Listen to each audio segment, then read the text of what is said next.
I love this kitty. He's the best. He's the cutest little kitty. Oh, I miss my cat so much. It's so nice to get a cat cuddle. Yeah. Oh, Witchfool. Boy. It's a gorgeous day. The sea is turquoise blue.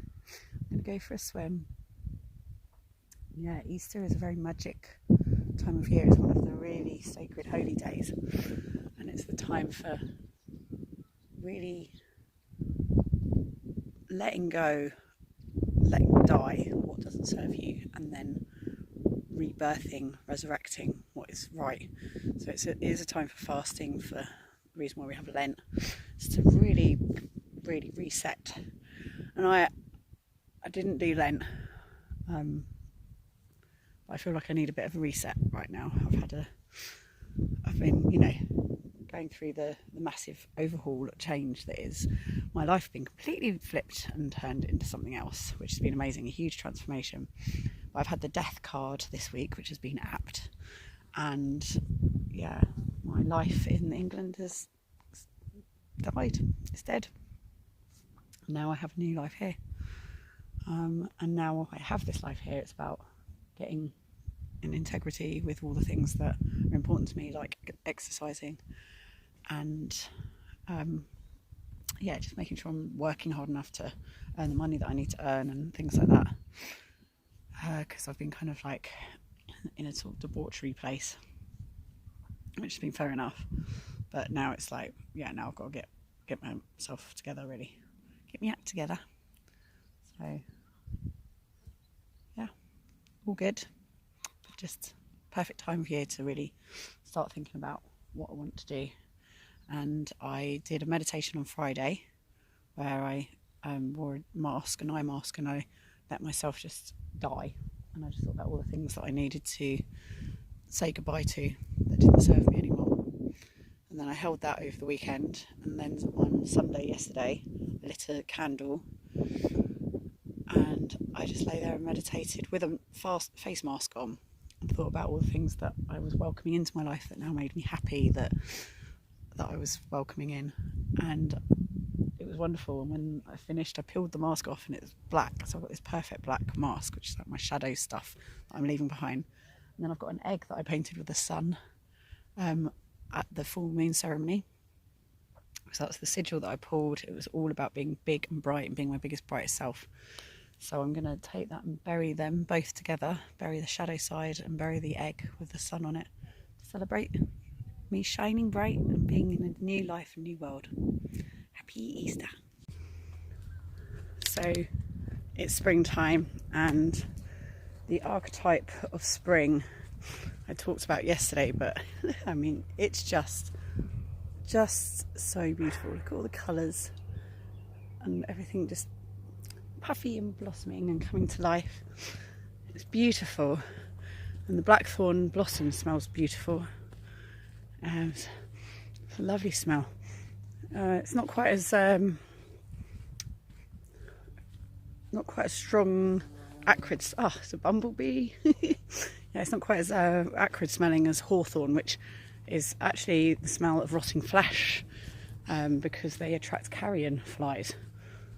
Blackthorn doesn't seem to be quite as potent as that. I don't know if it's pungent even.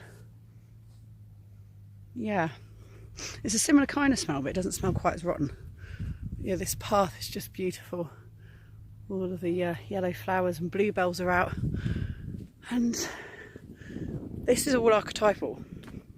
So the archetypal realm in Fooling, you have the front of the stage, which is where you talk to the audience, where stand-up comedy happens, the narrator, every man chatting to the audience. You're aware that they're there. You make a bridge to the audience, you connect with them, show them that you're normal. Then in the middle of the stage is all the world's a stage, the men and women play their parts, and that's the place where stories are told, theatre happens, fourth wall theatre, where you don't see the audience, the kind of theatre that we're used to. That all happens in the middle of the stage. And then at the back of the stage, this is where in ancient Greece people used to speak as gods, and they would be at the back of the amphitheatre, and they can see the audience. So the front of the stage can see the audience, and the back of the stage, the archetypes can see the audience.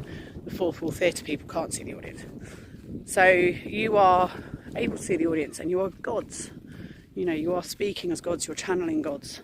But it's also, that got cut off and got given over to religion and was made set, and that got made into the set. And the set, hello, what is she talking about today? She just goes on and on, doesn't she, every time? Can't you just chill out? Chill out. Come chew the cud.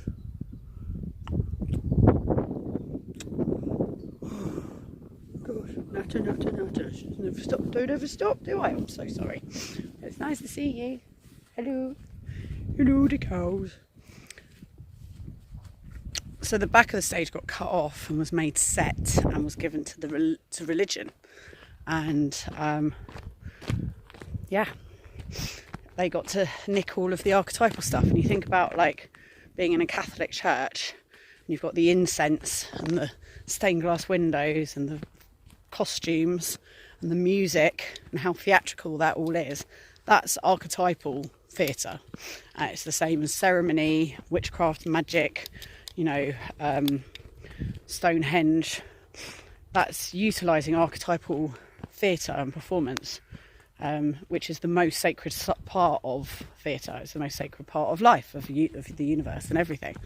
And it's the juicy bit, and it's the bit that's infinite, that we're all connected to. You know, we're all, our inner worlds all connect up, and there's this archetypal soup that we've all come from, the primordial soup, which we physically came from, and then the archetypal soup, which is the spiritual soup that we came from. And that's what we go back to when we die, and it's where we come from when we're born. We take on a physical form. But that soup is where, that's the magic, you know, we all know, is that, whatever that thing is, it's what makes everything exciting and alive, and yeah, there's so much in it.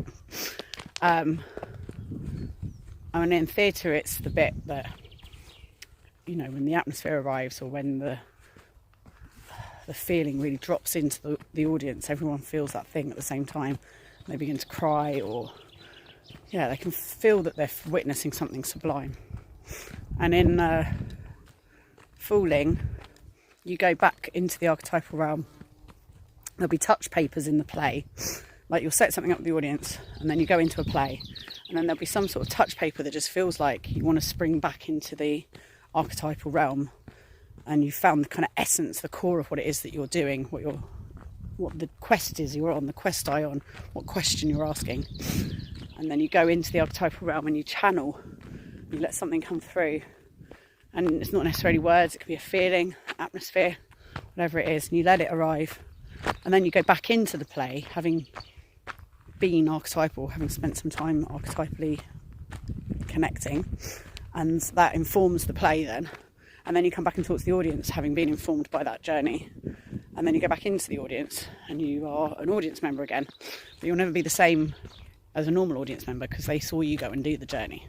So if you've ever been a performer and someone's seen you perform, you'll never be just a normal person to them again, because they saw you do something spectacular, they saw you do something. So you're never just back as an audience member. If they see you in the park, or like bump into you in the pub, you've got this magical air about you of someone who's done something special that they've seen happen.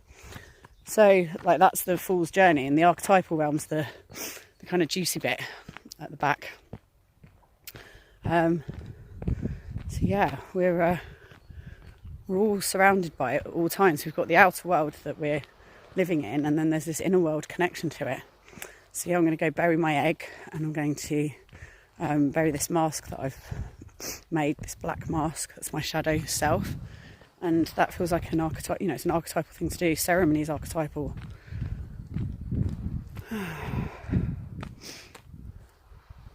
The hills are alive, and the sea is turquoise, and I'm going to go get in that. Have a little swim. The bumblebees are out. Blackthorn is blossoming. The gorse is yellow, and then I'm going to walk through Decart Forest, because they the bluebells are out, and I'm going to go check out the bluebells. Very excited about that. But yeah, I'm going to go have a juicy swim in that there sea. Whee!